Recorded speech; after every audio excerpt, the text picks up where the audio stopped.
aller à l'essentiel. Donc l'essentiel, c'était de vous dire qu'effectivement, ma mission se termine après 4 ans passés à Beauvau. Monsieur le ministre qui est là sait qu'au départ, j'avais plutôt envie de partir sur la pointe des pieds.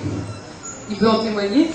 Et puis finalement, je me suis rendu compte que c'était effectivement parce que c'était pas facile de partir, que je préférais partir peut-être un peu en douce. Et qu'en même temps, j'aurais été très triste de ne pas pouvoir partager un dernier spectacle avec vous.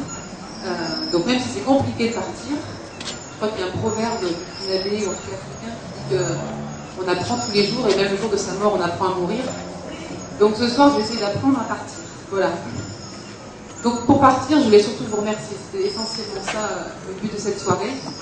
D'abord remercier mon équipe, parce qu'ils m'ont supporté pendant 4 ans, n'est-ce pas Jean-Paul? Supporté dans tous les sens du terme. Et je les remercie sincèrement parce qu'ils sont très professionnels, très engagés, très investis. Et je sais que le directeur qui va me remplacer aura plaisir à travailler avec eux. Applaudissez-les s'il vous plaît.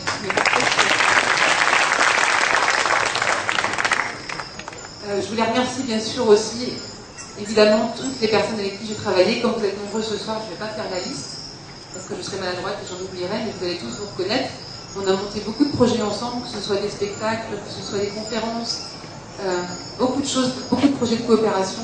J'ai eu beaucoup de plaisir à travailler ici, vraiment sincèrement. C'est pour ça que je vous dis que c'est compliqué de partir. Donc en tout cas, merci pour votre écoute, votre bienveillance. Dès que je suis arrivée à Beauvau, ça a été facile de travailler ici parce que les Burkinabés sont très très accueillants, très faciles. Vous êtes toujours partant, il suffit de s'écouter et de se comprendre pour arriver à monter des projets assez rapidement.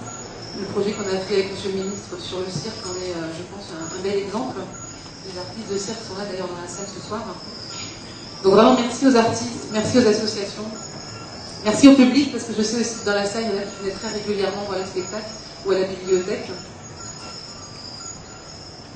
Et donc la meilleure façon que j'ai trouvée pour vous remercier, c'était, plutôt que de parler longtemps, c'était de vous offrir un spectacle qui parle de Beauvau.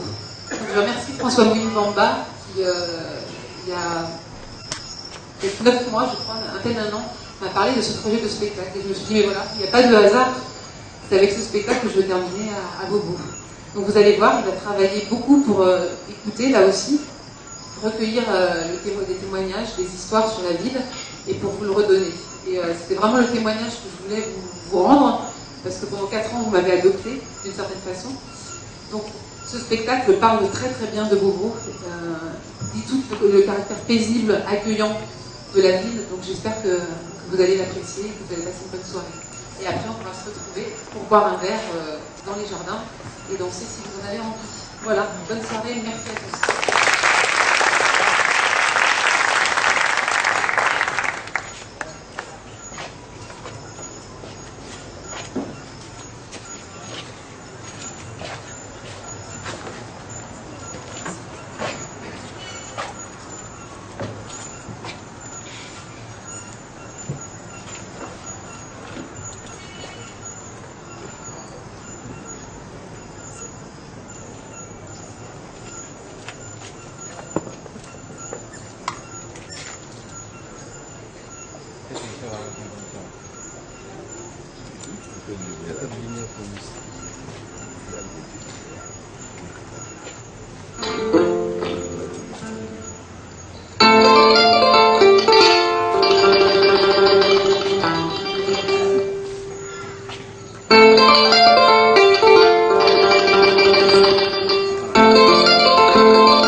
Mais elle entend certainement des paroles qui enseignent, des paroles qui renseignent, qui éduquent, des paroles qui construisent.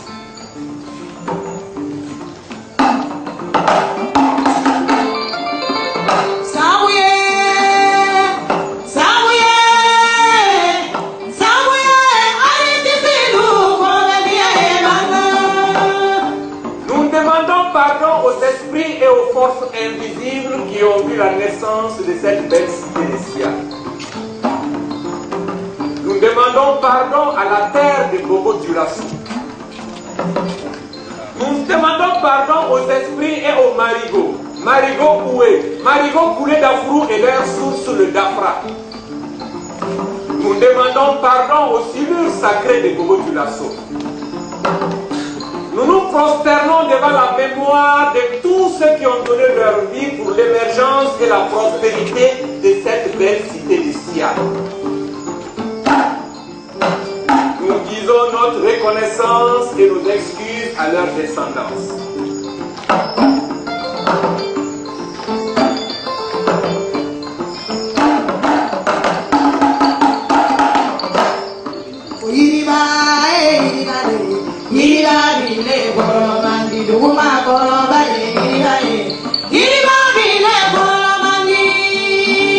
Noble Jean, on dit que la parole qui est en toi t'appartient.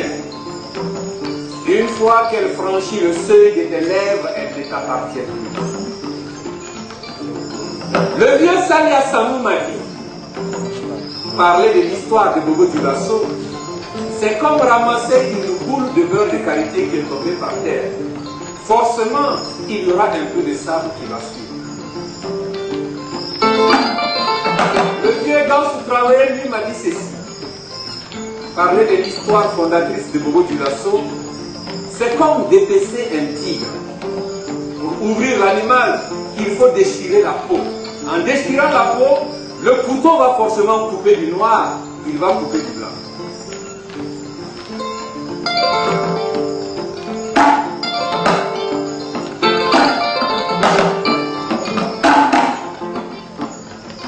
Noble Jean, connaître sa famille, connaître ses racines, connaître d'où on vient est une force qui nous porte, qui nous tient et qui nous permet d'avoir la tête haute avec sérénité devant toute preuve.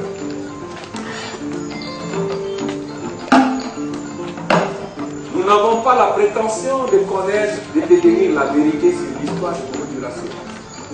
Juste, nous voulons partager avec vous ce que nos oreilles baladeuses ont entendu.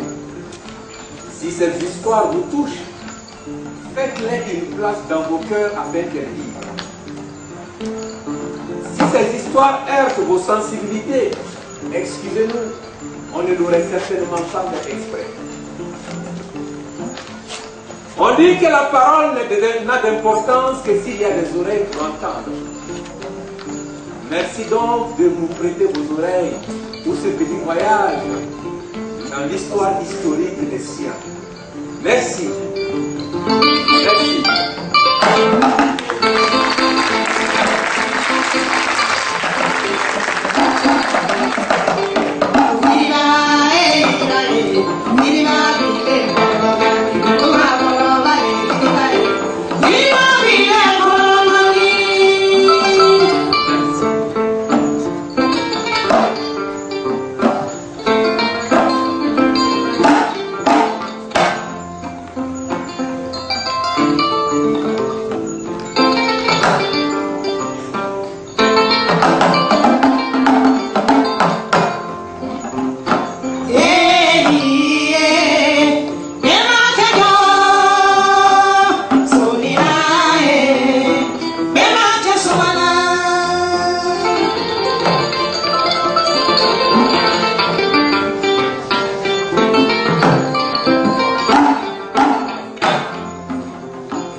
Sachant que le commencement n'est jamais le début. Le commencement est tout au plus une partie de l'étude. Au commencement donc était Sian. Sian en langue bobo qui veut dire la forêt. Tout autour de Sian, à des distances différentes, il y avait quelques villages.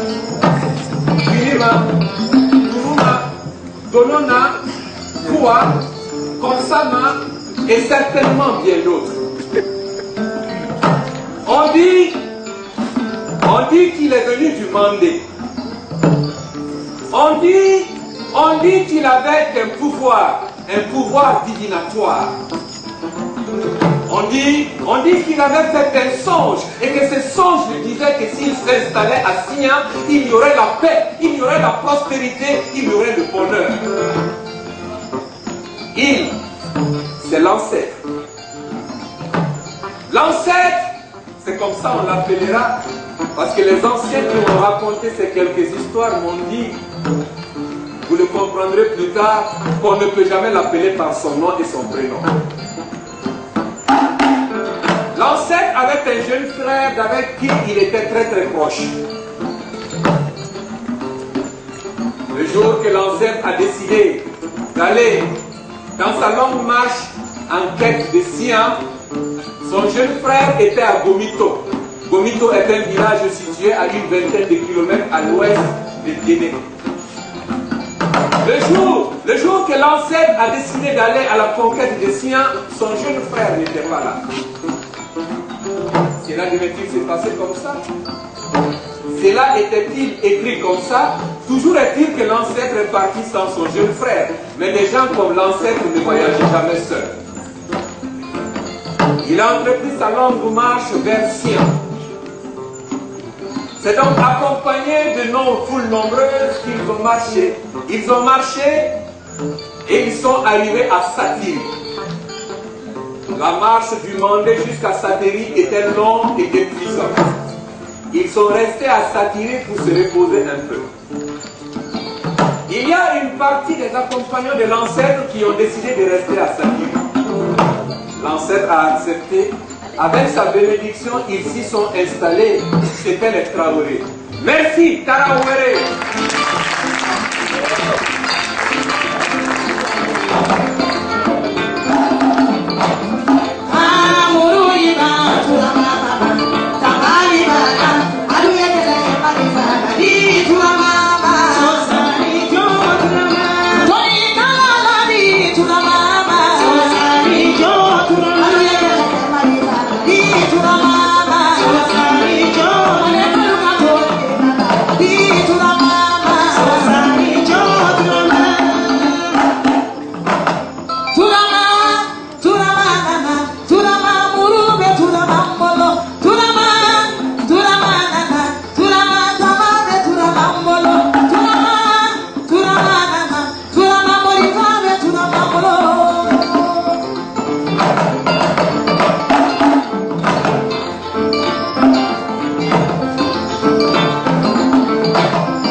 Accompagnants de l'ancêtre et ils sont arrivés à Kopla.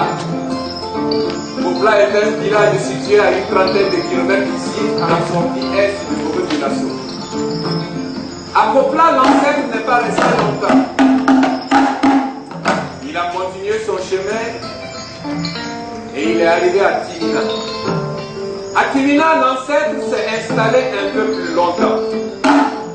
C'est à Timina qu'est venu le premier enfant de l'ancêtre du nom de Bala. On raconte qu'encore aujourd'hui à Timina, il y a un puits. Et dans ce puits, il y a la porte à puiser de l'ancêtre.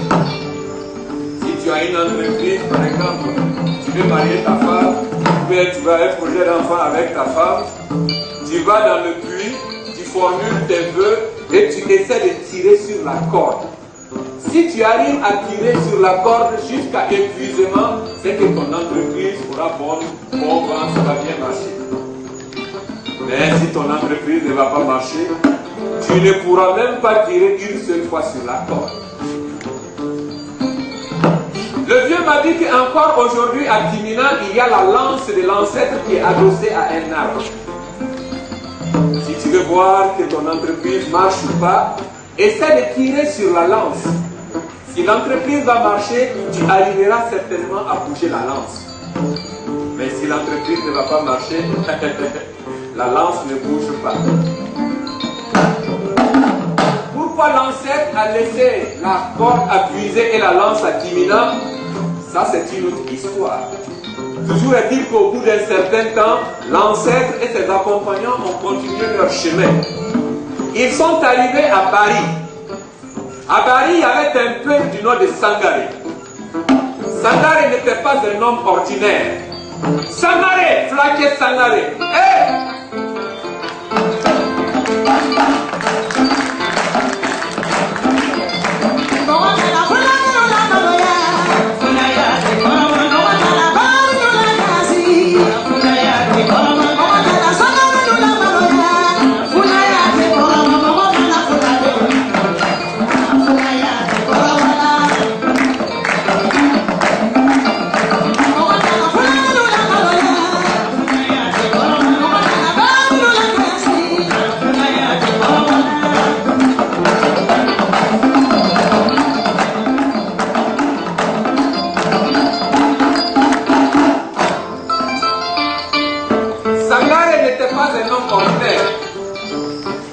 Quand il a vu l'ancêtre, il a su que où s'installera l'ancêtre, il y aura la paix, il y aura la prospérité, il y aura la joie.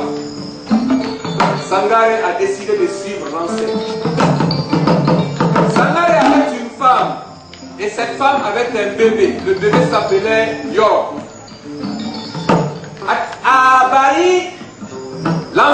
rendu compte qu'il était allé plus loin qu'il ne fallait. Il a donc décidé de revenir sur ses pas. Ils sont arrivés, ils ont traversé un premier marigot. Ils ont continué leur chemin, ils ont traversé un deuxième marigot. Et c'est là que l'ancêtre s'est rappelé que son songe disait qu'il devait installer Sian entre deux embranchements de marigots. L'ancêtre est revenu sur ses pas. Au milieu entre les deux branches du marigot, il y avait une grande forêt et c'est cette forêt qu'on appelait Sian. L'ancêtre a appelé Sangaré pour que Sangaré revienne avec eux. Mais comme Sangaré était déjà passé avec son troupeau, il a demandé à l'ancêtre de pouvoir rester de l'autre côté de la rive. Coco. Sangaré est resté à Coco.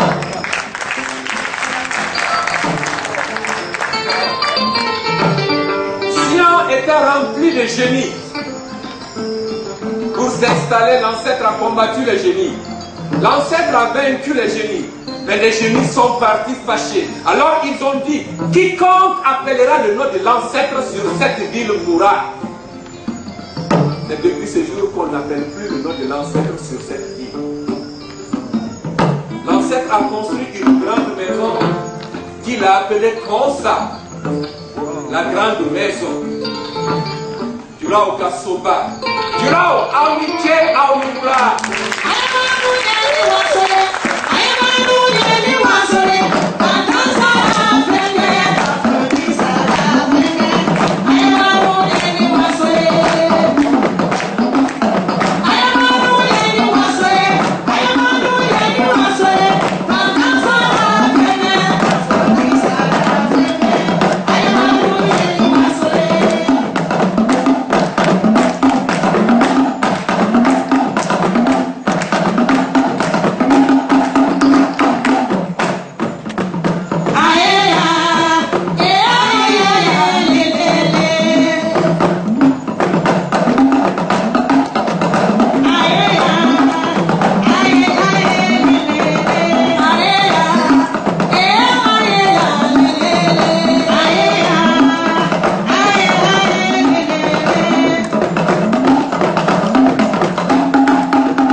L'ancêtre a donc combattu les génies.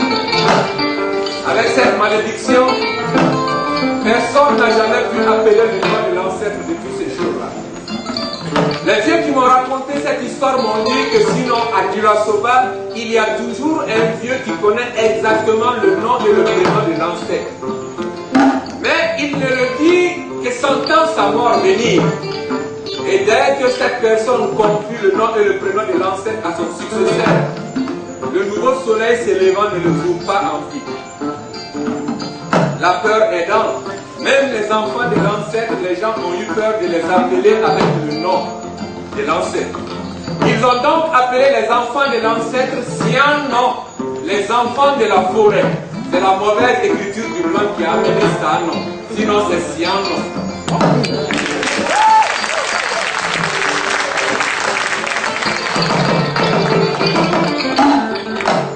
Il y avait la prospérité à Konsa. Il y avait la prospérité à Durasoba. Les gens vivaient en paix, les gens vivaient heureux. Un jour que l'ancêtre était assis à causer avec les habitants, il a vu la fumée qui s'élevait du marigot. Sage qu'il était, l'ancêtre savait que où il y a la fumée, il y a le feu. Et où il y a le feu, il y a un être humain. Ouais, on accepte les deux. L'ancêtre est donc allé à la rencontre de la personne qui avait fait le feu. L'ancêtre est arrivé, il a trouvé un monsieur qui était un chasseur. Le chasseur du nom de Koulibaly. Les bobos disent Koulibaly, ne les envoulez pas. Vous savez, ils boivent beaucoup les chafalos. Ça alourdit leur langue. Ils n'ont pas pu bien prononcer Koulibaly, ils ont dit Koulibaly. Ce chasseur donc a dit à l'ancêtre que lui vient de temps en temps tuer du gibier. Il fait du feu pour les fumer et il retourne chez lui jusqu'à Kolsama. L'ancêtre qui avait un projet en tête, il voulait quelqu'un d'aussi fort pour veiller sur Konsa, attendre d'aller là où il voulait aller.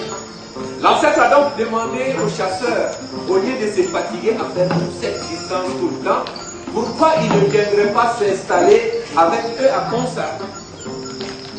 Le chasseur a trouvé que c'était une bonne idée. Mais, voyant que l'ancêtre était incroyant, le chasseur lui a dit, moi je suis féticheur.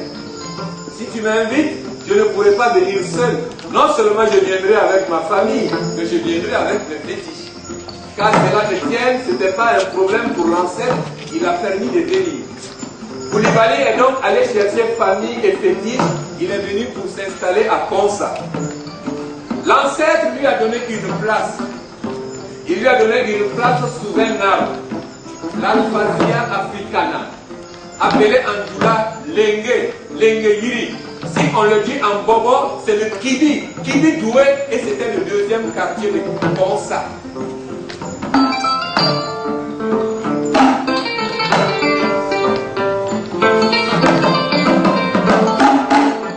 Koulibaly s'est donc installé à Kibidoué. La vie a continué. Le projet de l'ancêtre, c'était d'aller en pèlerinage à la Mecque. Il a donc confié ses enfants à Koulibaly pour aller en pèlerinage. En ce moment-là, on ne partait pas en pèlerinage en voiture, encore moins en avion. On y allait à pied ou à dos d'âne. L'aller et le retour a pris 7 ans à l'ancêtre. Quand il est revenu, il a été triste de constater que Koulibaly avait transformé tous ses enfants en adorateurs de fétiches. L'ancêtre était un peu triste, mais il s'est reculé un peu. C'est là qu'il a créé le quartier Chamfron-Doué. Bon, je ne sais pas pour la prononciation, vous me ferez excuser. La vie continuait à Sian. L'ancêtre a eu 2 autres enfants. Après Bala, il y a eu Zara. Après Zara, il y a eu Momori. L'ancêtre a vécu. L'ancêtre s'en est allé. Sangaré Père a vécu. Sangaré Père s'en est allé. Mais la prospérité de Sian a continué. À un moment, une partie de la population a voulu aller un peu plus haut. Ils se sont installés à un endroit qu'ils ont appelé Kosom. Ça veut dire la nouvelle maison. Ce n'est que quand ils ont voulu à un moment creuser, ils se sont rendus compte qu'ils s'étaient installés sur des rochers. En Djoula, on a dit Farakan, et c'était la naissance du quartier Farakan.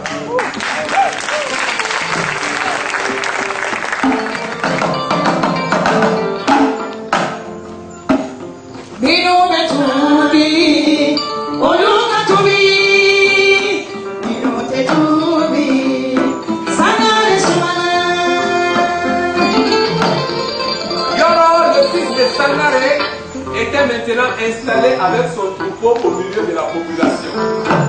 Ce qui gênait un peu les gens qui ne se sont pas plaints, mais lui a décidé d'aller de l'autre côté de la rive où il y avait encore des herbes, où il y avait encore de la forêt pour se rester avec son troupeau.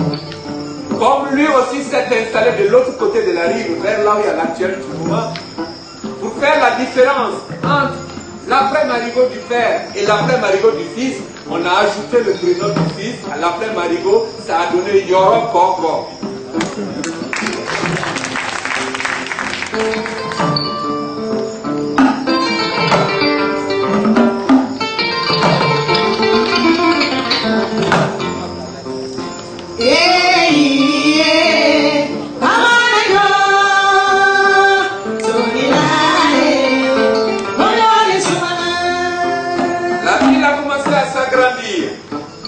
Bobo a commencé à s'agrandir.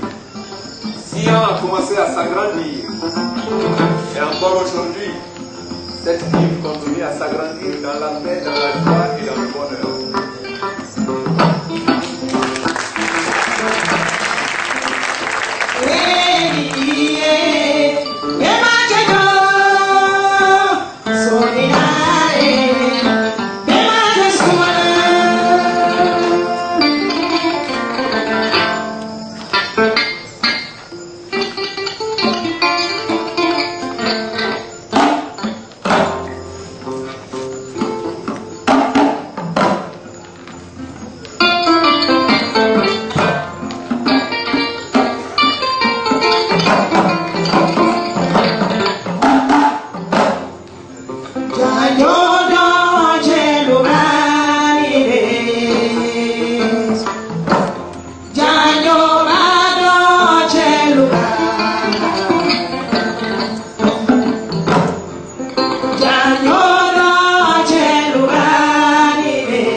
ces 3 enfants en elle seule est une histoire.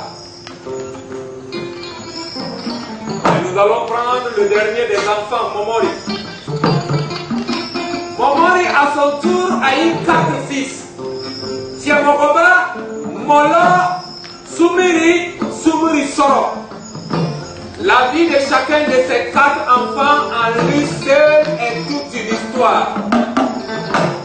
Nous allons parler des 2 premiers, Tiamoroba et Molo. Nos anciens étaient des hommes sages. Nos anciens, quand ils avaient des enfants, ils s'arrangeaient à ce que chaque enfant ait une particularité pour obliger les enfants à travailler ensemble.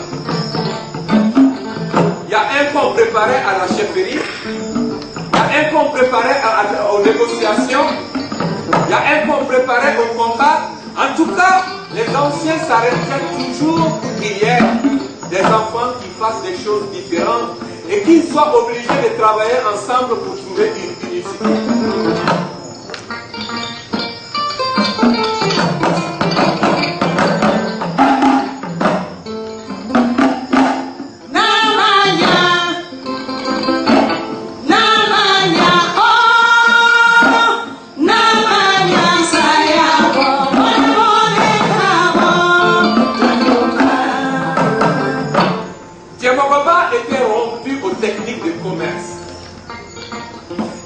Dans ce temps-là, il y avait beaucoup d'or à Sian. Tiamoroba prenait donc l'or à Sian à dos d'âne, à pied. Ils allaient jusque sur les côtes, vers l'actuel Ghana. Ils changeaient cet or-là contre du sel, de la cola et bien d'autres marchandises qu'ils revenaient vendre à Sian. Pour aller sur les côtes, Tiamoroba faisait toujours une pause au royaume de Kong. À Kong, Tiamoroba était accueilli par une vieille femme qui lui donna tout le temps l'hospitalité sans lui demander un rond en retour. Tiamoroba, bien sûr, donnait ce qu'il pouvait et la vieille n'a jamais discuté. Une année, quand Tiamoroba est arrivé, il s'est rendu compte que toute la population était triste. Alors il s'est enquéri de cette nouvelle, pourquoi tout le monde était triste. C'est alors qu'on annonça à Tiamoroba qu'il y a un royaume quelque part dans les régions, le royaume Keke. Et que chaque année, il y a des guerriers de ce royaume qui venaient et ils pillaient les villageois. Tant que c'était un peu de vivre, Kong était un royaume où les gens étaient travailleurs, guerriers et très hospitaliers. Cette année-là, ils étaient partis avec le fils unique du roi de Kong, celui qu'ils préparaient pour le succéder.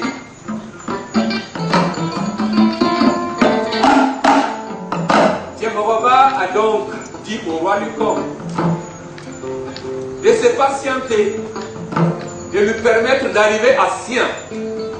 À son retour, il ira chercher le prince du royaume Kong. Tiamoroba est arrivé à Sian. Il s'est préparé. Il a pris un sac qu'il a rempli de feuilles de maïs. Il a pris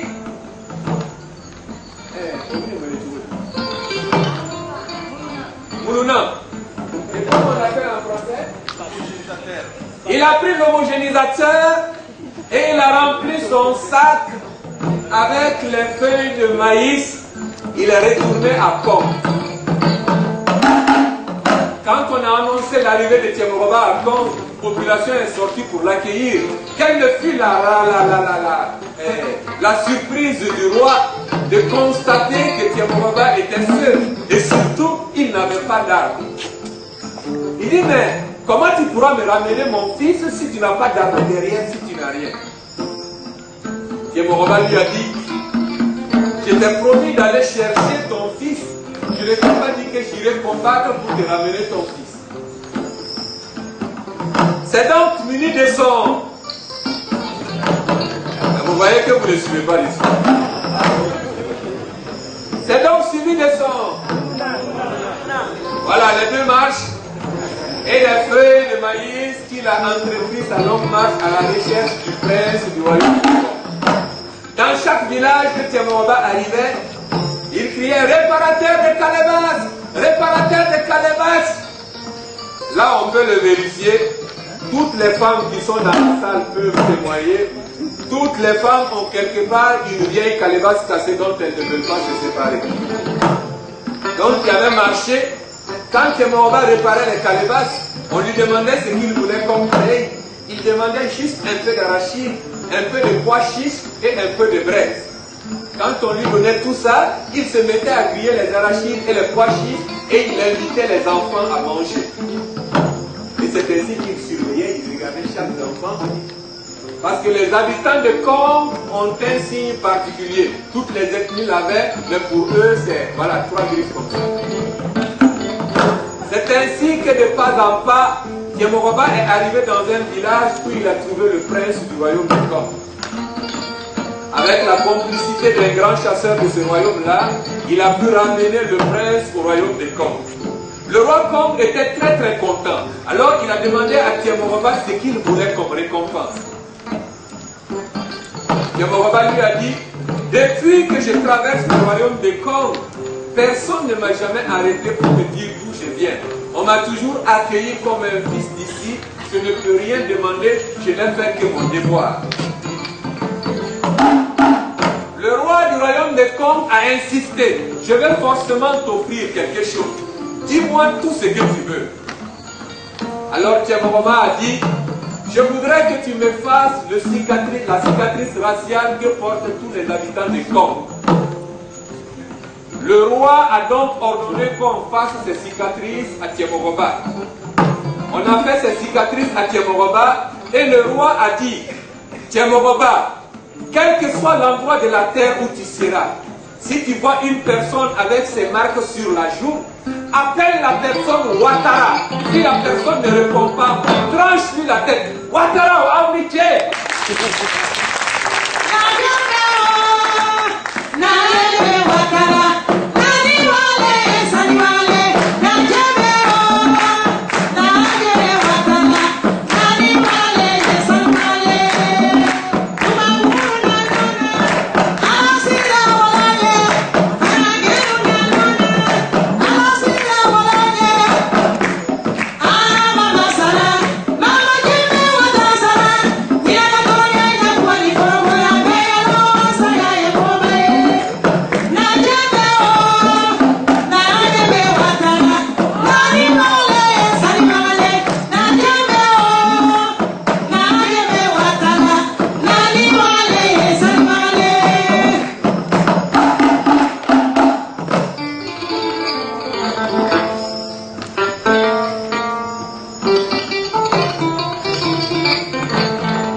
Il a donc dit au roi du royaume de Kom, je retourne à Sian.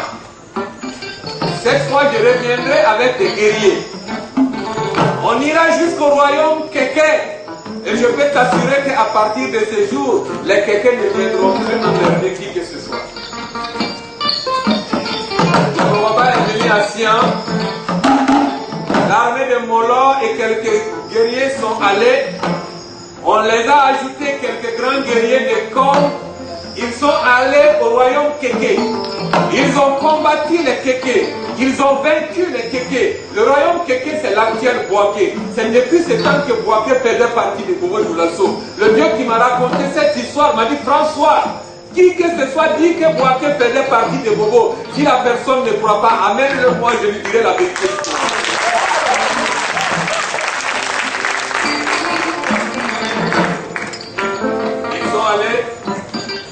Ils ont gagné. Avant, quand tu gagnais la guerre, il fallait ramener la preuve de ta victoire. Ils ont donc coupé la tête du roi Keke. Ils ont pris son fauteuil tout en or et ils sont revenus au royaume de Kom avec tout ça. Tiamoroba et tous les combattants ont voulu donner tout ça au roi de Kom. Le roi de Kom a refusé. Il a dit, tous ces trésors récupérés vont de plein droit aux habitants de Sian. C'est donc tous les combattants du royaume de Kong qui ont accompagné l'armée de Sian jusqu'à Konsa. Ils ont donc offert le fauteuil tout en or au roi de Konsa. Le roi s'est assis dans le fauteuil. Il a dit, vous m'avez fait asseoir dans un fauteuil en or. Si moi je suis assis dans un fauteuil en or, c'est que moi-même je suis devenu or. Si moi je suis devenu or, vous tous vous êtes devenus or. Or, or, or, or. Si on le traduit en Doula, ah oui, ne sigi sanu sigilankam. Ne sigi sanu sigilankam. Ne yɛrɛ kɛra sanu ye. Ni ne dun kɛra sanu ye, aw bɛɛ kɛra sanu ye. Aw sanu, aw sanu, aw sanu.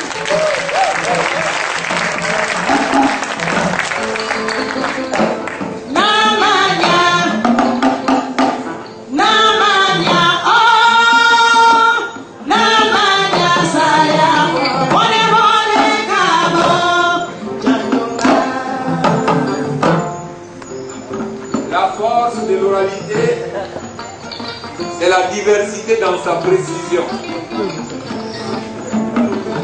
Une autre version de cette histoire dit que quand Molo Sanou est revenu avec les combattants de Kong, on les a installés de l'autre côté de la rive. En ce moment, les gens vivaient par famille et ils vivaient dans une grande case qu'on appelait Bougou. On les a donc installés, on a construit le Bougou des gens de Kong. Quand Molo Sanou voulait aller les rendre visite, pour qu'on fasse la précision de derrière la rive, Molo disait Mita Kongougou Kaofe. Et c'est ainsi qu'est né le quartier Kongougou. Ah.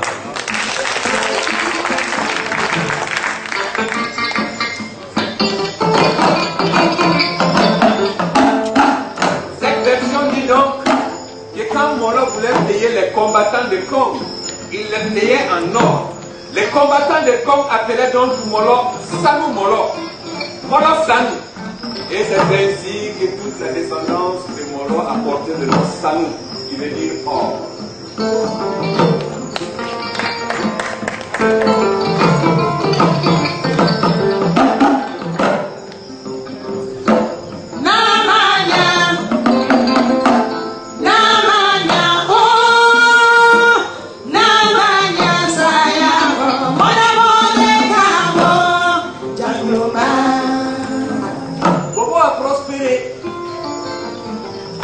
A grandi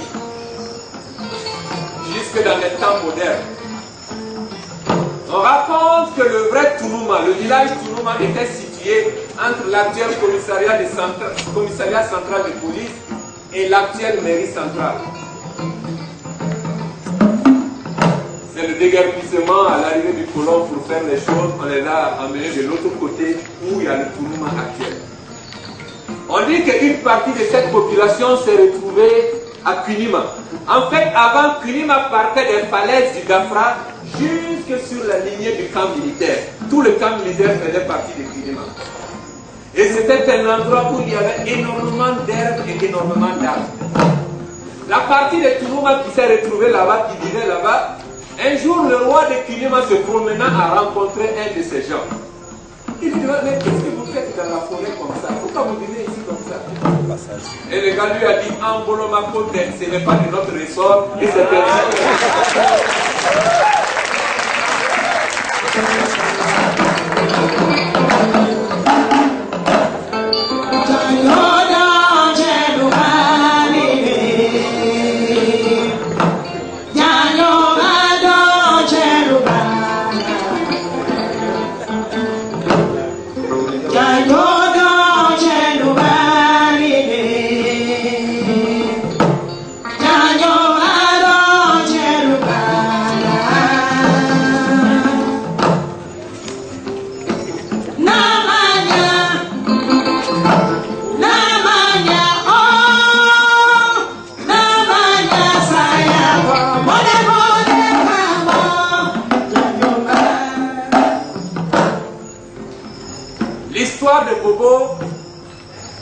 nuit entière ne nous suffira pas pour la raconter.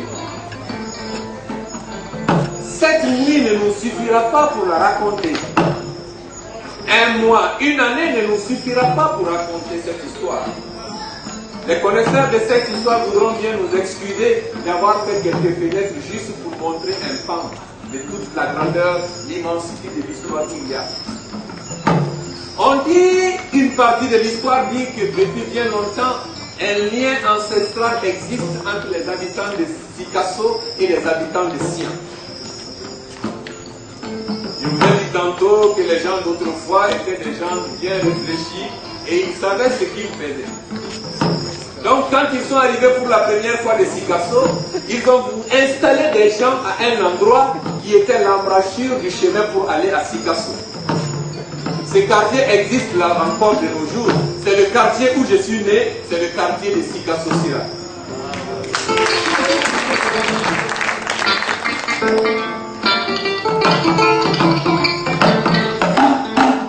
D'ailleurs, je suis très ému ce soir. Parce que la femme qui a souffert 9 mois pour me porter dans son ventre et qui a souffert pendant des mois pour me voir faire mes premiers pas, qui a souffert pendant des années pour faire de moi l'homme que je suis aujourd'hui est dans la salle. Madame Bamba Fatmata Koulibaly Inissou.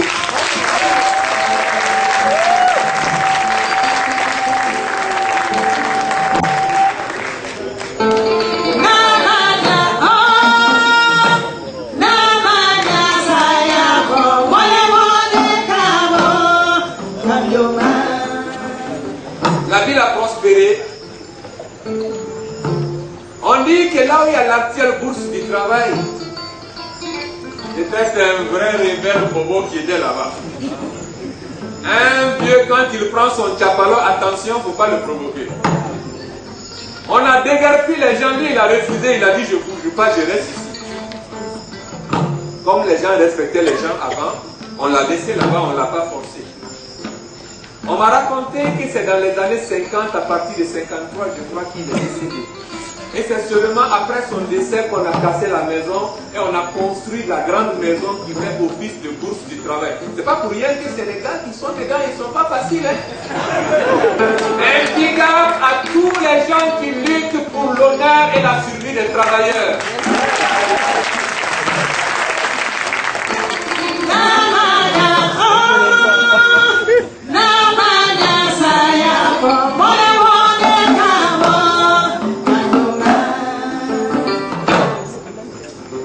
En face de cette maison, il y a une autre grande maison qu'on appelle la maison des jeunes, donc la maison de la culture. C'est à cet endroit qu'il y avait le boucher, il y avait les vendeuses de tomates, il y avait les vendeurs de haricots, donc il y avait le marché. Où il y a marché, il y a discussion, il y a critique, il y a négociation et tout. Ce n'est pas pour rien que les artistes sont très inspirés dans cette maison. Un méga big up à tous les artistes de Bobo.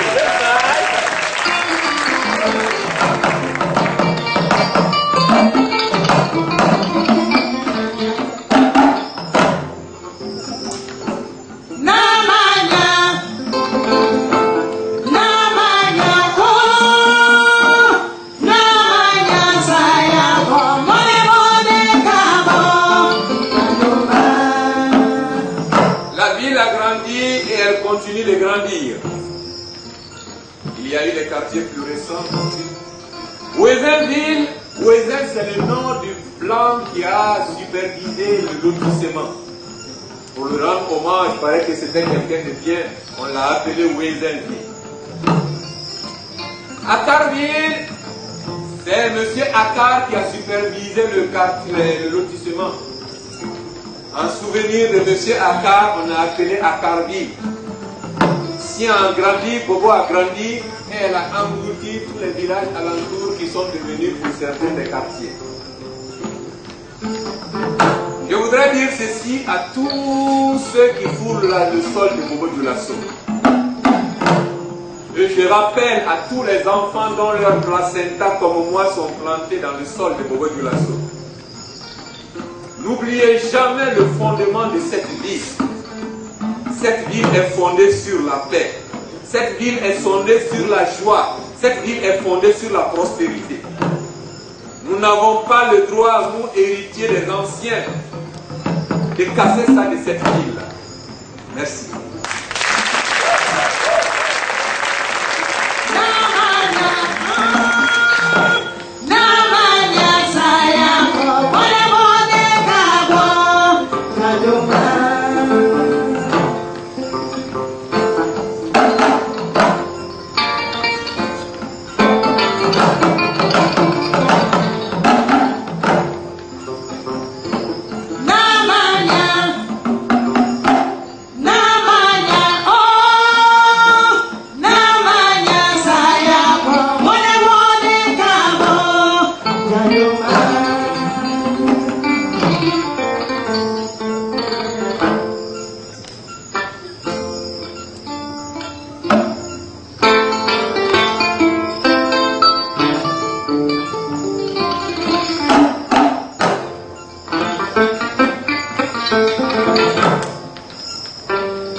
Et on dit que celui qui a la parole doit avoir de temps en temps piqué des oreilles qui l'écoutent. On dit aussi, quelle que soit la beauté du cadavre, il faut finir toujours par l'enterrer.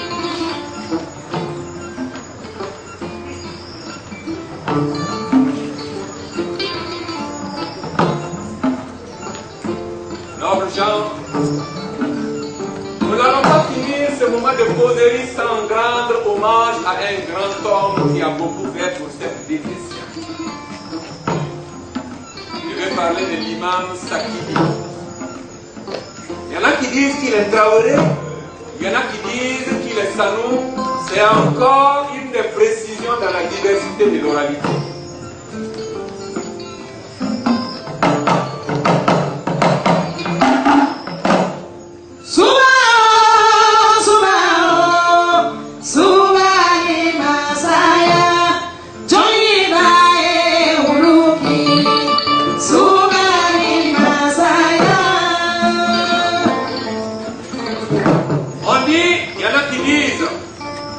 Dans cette précision de la diversité, il est descendant des Arabes.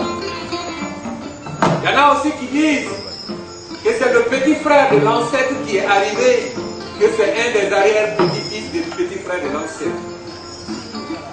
Toujours est-il que l'imam Sakidi a existé.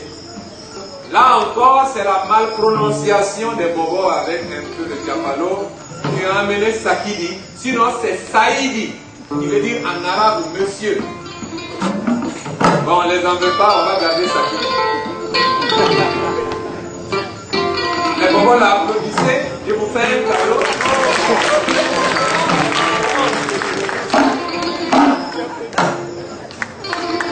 On va parler de ce grand homme, parce qu'il y a eu des grands hommes de l'histoire. Il y a eu des grands hommes dans l'histoire. Il y a des grands hommes qui ont fait l'histoire. Et l'imam Sakidi fait partie de cela.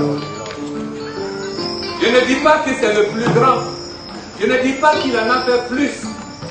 Mais c'est la partie qu'on a choisi de vous raconter aujourd'hui. On dit que l'imam Sakidi, le grand combattant Thiebao Traoré et le super grand combattant Almani Salmouri ont fait leur apprentissage coranique chez le même maître à Diak. Diak est une ville située entre le Mali et la Guinée. On dit qu'ils ont été tous les trois des élèves assidus. On dit qu'à la fin de leur formation, comme cela est de coutume, le maître appelle les élèves un à un et il leur demande quelle bénédiction particulière ils veulent.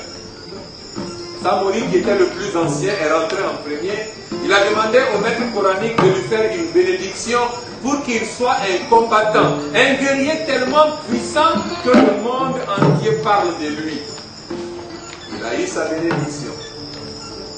Thieba Traoré, qui était le deuxième, ayant entendu ce que Samori a dit, il est rentré, il a dit que lui aussi voudrait être un guerrier tellement grand qu'un autre guerrier ne puisse pas le vaincre à armes égales sur un champ de bataille. Il a eu sa bénédiction. Sakidi, qui était le dernier, qui ayant entendu ce que les deux premiers ont demandé, à son tour, il a demandé au maître coranique de lui faire une bénédiction de telle sorte que dans la ville où il sera, quelle que soit l'intensité du combat, quelle que soit la grandeur des combattants, que le combat ne puisse jamais arriver dans sa ville.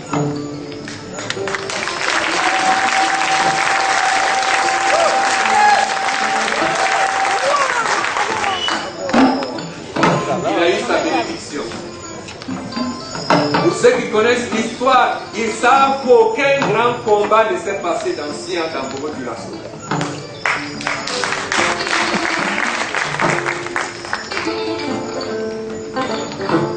L'histoire a des soubresauts.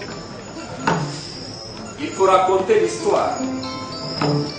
Il y a eu des enfants de grands guerriers qui ont été des vauriens. Il y a eu des enfants de vauriens qui ont été des grands types qui ont fait quelque chose de bien. Cela ne change pas au parcours de leur lignée. Il y a eu un vaurien, il faut le dire. Ce n'est pas parce qu'un des descendants a été puissant qu'on va transformer l'histoire. Je ne dis pas que dans notre histoire ça s'est passé. Mais on dit que la mort de l'imam Sakidi a été exceptionnelle. L'imam Sakidi avait rêvé que des albinos aux cheveux longs viendraient pour coloniser Sia. Il avait vu en rêve que l'artillerie des albinos aux cheveux longs était tellement puissante qu'il ne fallait pas que Sia rentre en combat avec eux. Ce jour-là, quand il s'est levé très tôt le matin, il est allé voir le chef coutumier, il lui a dit ce que je vous avais dit dans mon rêve. Les albinos aux cheveux longs ne sont pas loin. Je voudrais un cheval blanc, je voudrais un foulard blanc, je voudrais un coq blanc. Je vais à la rencontre des albinos aux cheveux longs pour signer le pacte de paix.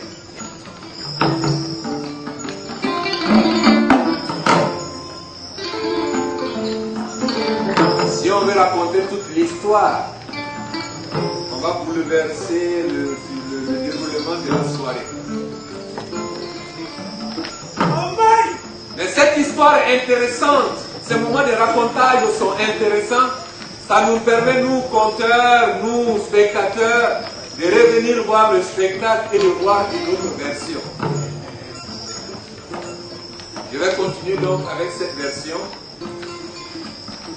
C'est quand l'imam Sakidi partait à la rencontre des colons, il y a eu une incompréhension. Ça aussi, c'est une histoire à raconter.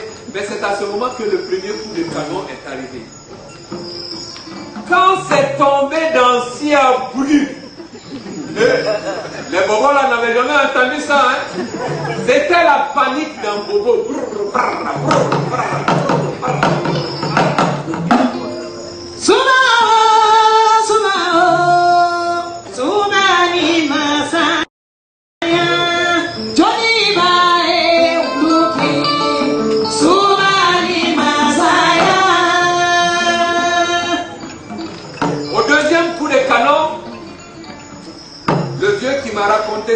histoire qui a à peu près 70 ans, m'a dit que c'est son grand-père qui la lui a raconté et qu'il essaie d'être le plus fidèle et précis possible. Pour ceux qui connaissent Bobo, derrière la mairie, il y avait une confiserie. Il y a à la place de cette confiserie, il y avait 2 grands arbres. Et le deuxième coup de canon est tombé sur cet arbre-là jusqu'au moment où l'Almami Sakidi passait. Une branche s'est détachée, il est tombé sur l'Almami, il l'a mortellement blessé et il a tué sur le coup le cheval et le coq.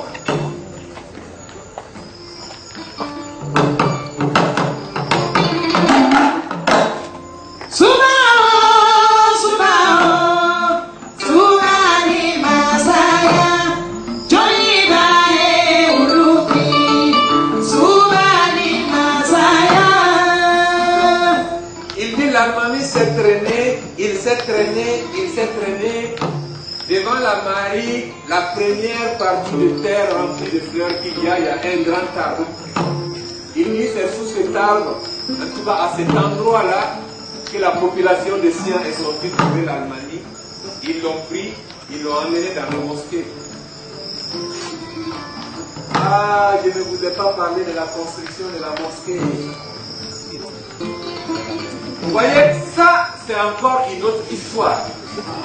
Mais une histoire intéressante à raconter, raccourcie. On dit que quand l'Almami Sakidi a voulu construire la mosquée, on lui a proposé plusieurs endroits qui ne le convenaient pas. Finalement, quand il a décidé que ça allait être à cet endroit, là aussi, il y avait un petit sien qui était habité par les génies. Bon, il connaissait depuis ses grands-pères comment combattre les génies. Il les a fait dégager et il a décidé que ça sera là que sera construite la mosquée. L'exception de cette mosquée, c'est vrai dans son architecture, et c'est vrai dans sa vieillesse. Mais ce que je trouve d'encore plus exceptionnel, c'est que cette mosquée a été construite autant par les musulmans, autant par les animistes, autant par les buveurs de taureaux, autant par toutes les personnes. On raconte même que c'est à cette époque que les masques ont commencé à frapper les gens. Parce que pendant le chantier de la mosquée, le masque faisait le tour des siens. Toute personne en âge de travailler que le masque rencontrait qui n'était pas au chantier, le masque fouettait la personne jusqu'au chantier. Quelle belle leçon de tolérance!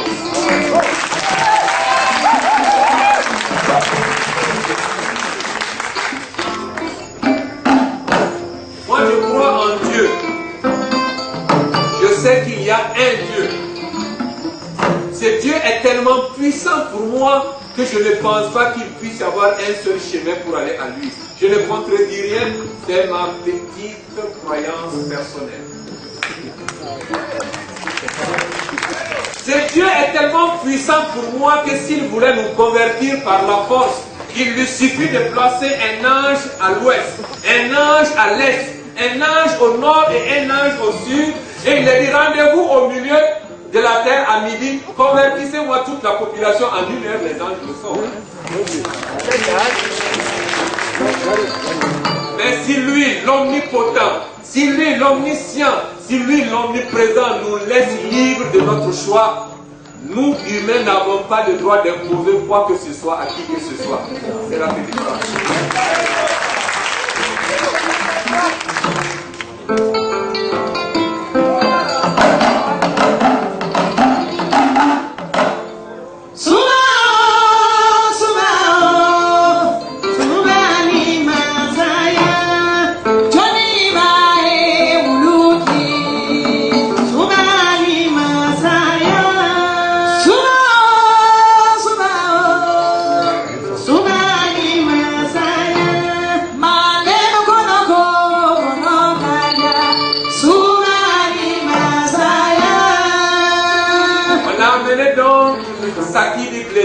Dans la mosquée. Il a montré l'endroit où il voulait être enterré à sa mort. Et c'est là qu'il fut enterré dans la mosquée. Mais avant de mourir, il a demandé que jamais on ne montre sa tombe aux albinos aux cheveux longs.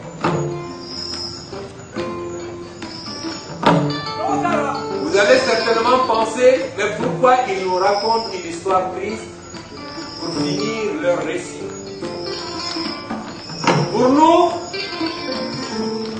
l'imam Sakidi est mort en promoteur de la paix. Il est mort à la recherche et en offrant la paix. Une telle mort est une mort d'espoir. Pour nous, il n'est pas mort, il vit toujours.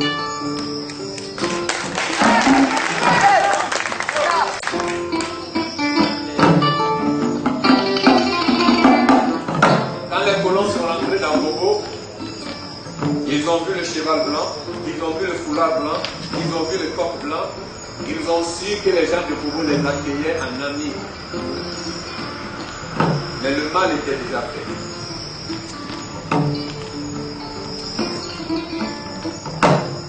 J'ouvre une petite fenêtre.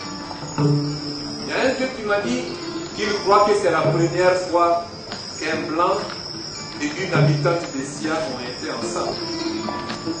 Il dit que c'était au temps de quand Moussa Sanou régnait sur Sia. Les colons venaient le voir et c'est lui qui choisissait les gens à aller travailler. Donc les colons lui avaient confié aussi le chef de canton. Il était le chef coutumier et le chef de canton. On raconte et on dit que ce blanc est tombé amoureux de la fille de Moussa. Il a demandé à son interprète qui était sénégalais de demander à Moussa de lui donner sa fille. Moussa dit que chez les Bobodjoula, on ne peut pas donner sa fille parce que sa fille ne l'appartient pas. La fille doit retourner dans la famille de la femme. Donc lui ne pouvait pas donner sa fille au blanc. Le vieux me dit que le blanc s'est fâché, il est parti, très en colère.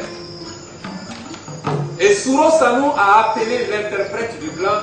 Il lui a dit, certainement que Moussa ne peut pas, mais moi je peux donner ma fille au blanc. Le blanc a accepté, il lui a donné sa fille. Ce vieux me dit que c'était la première union qui a duré 11 jours entre un blanc et une habitante de Sia. Mais l'interprète est allé trouver le blanc et il lui a dit, si tu vois que Moussa a eu le courage de rentrer en opposition contre ton choix, ta volonté, c'est parce qu'il est autant chef coutumier et tu lui as donné la chefferie des Blancs. Prends-lui la chefferie des Blancs et donne-le à Souro Sanou. C'est ainsi qu'on a pris le chef de canton à Moussa et on a donné à Souro Sanou.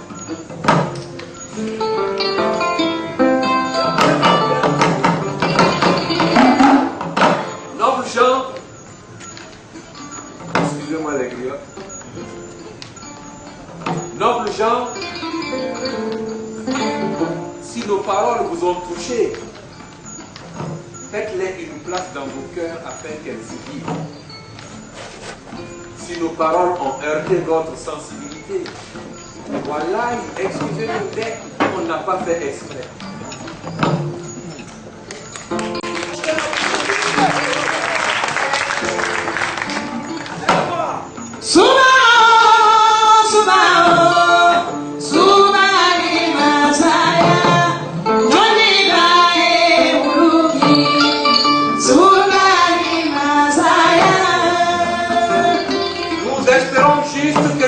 Partagés vous ont suscité en vous, vous ont donné l'envie de savoir qui vous êtes vous-même.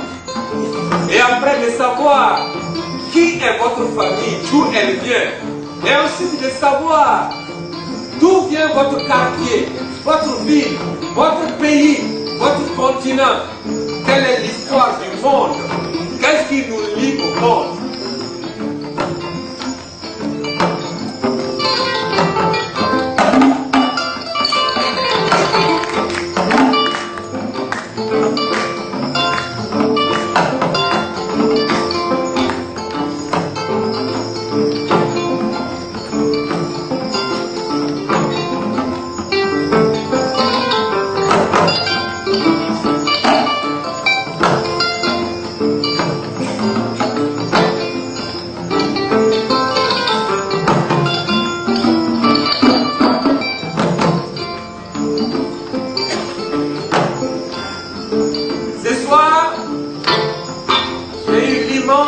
plaisir d'être accompagné par un grand dossier d'instruments à cordes en haut.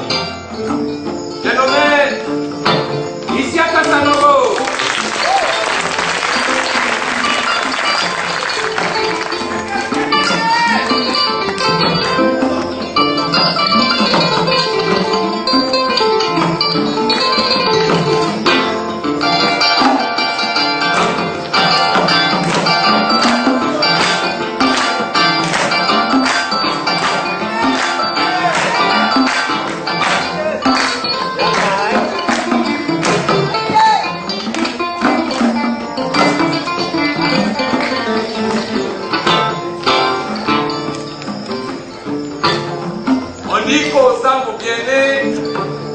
La valeur n'attend point le nombre des années.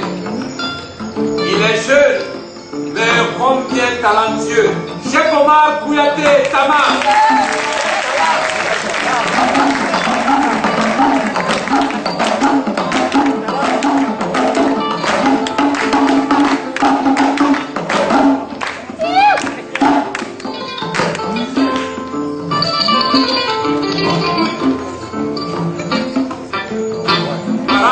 Avec ces deux dames, s'est passé en Algérie.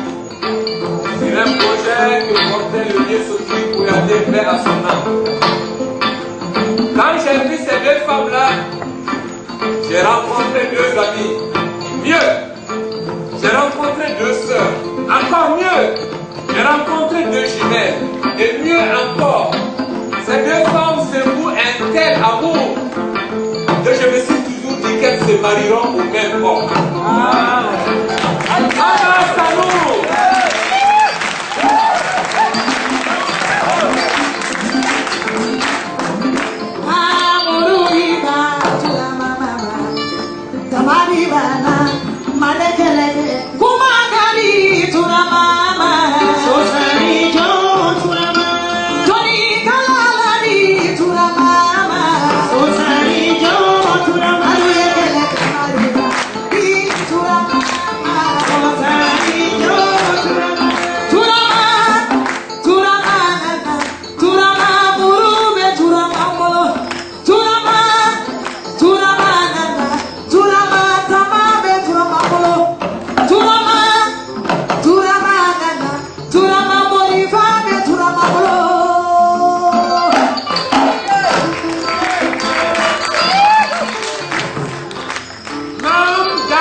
Il est venu, il s'est assis sous le soleil et après il m'a dit, grand frère François, je voudrais te demander une seule chose, c'est d'apporter ma contribution.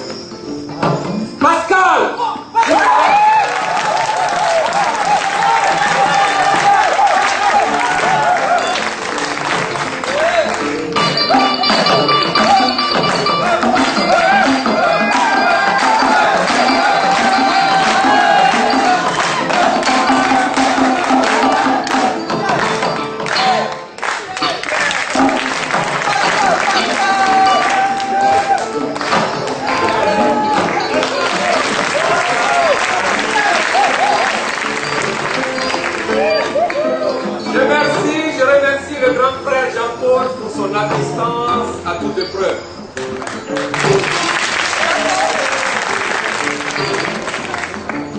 remercie pour ceux du Tuateur, je remercie Ado pour leur accompagnement sans faille.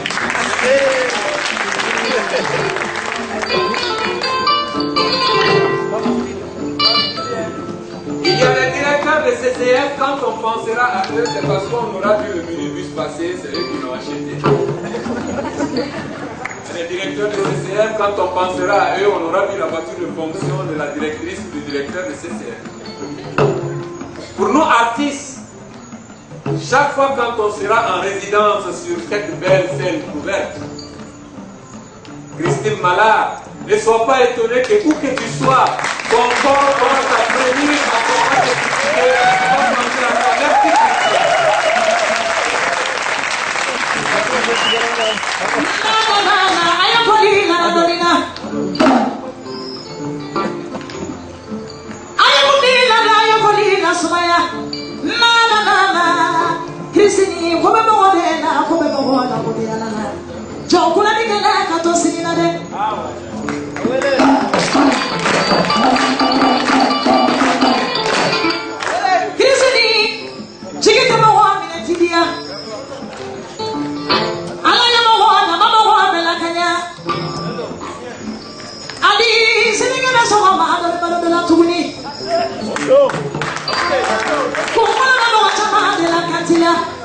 penser à toi.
Merci les autorités qui sont là ce soir.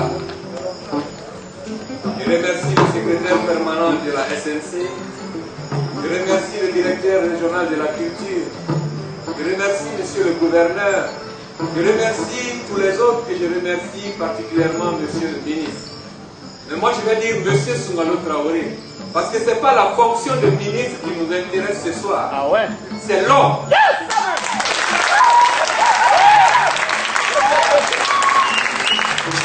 Je ne suis pas un griot. Mais la vérité peut sortir de la bouche de tout le monde. Bravo. Une personne qui a été personnalité de l'année d'un pays, ce n'est pas rien.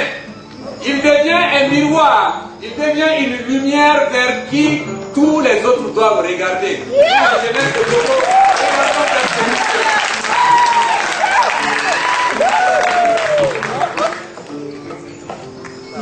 aïe, aïe, Soumalo Ouattara, aïe, Kalaïte, Jimmy Ouattara, Mamare, Inisou.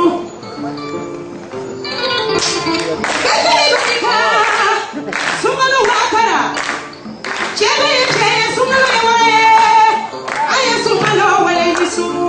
Modola Mosale, Aïe, Jimmy Ouattara, Bonyabi Ouattara, Kalama Kolibi Ouattara.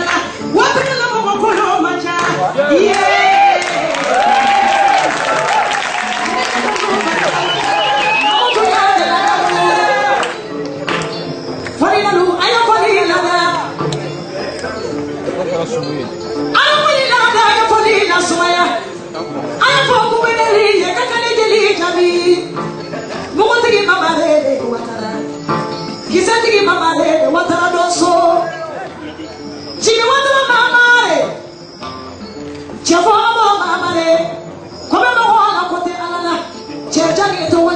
Never barikada. Boboka wende maniata. Kadi sumala watarama. Koto somo kanu kumalu machade. Sumala watarama. Na mulu no wachama de bolo kari atilare. Walu no wata bolo nitigi makaria. Yatimeru tabagale. Chigita no tabaga. Fredo no tabagale. Ile nyala na yoteria. Sumala. Sumala. Sumala. Sumala.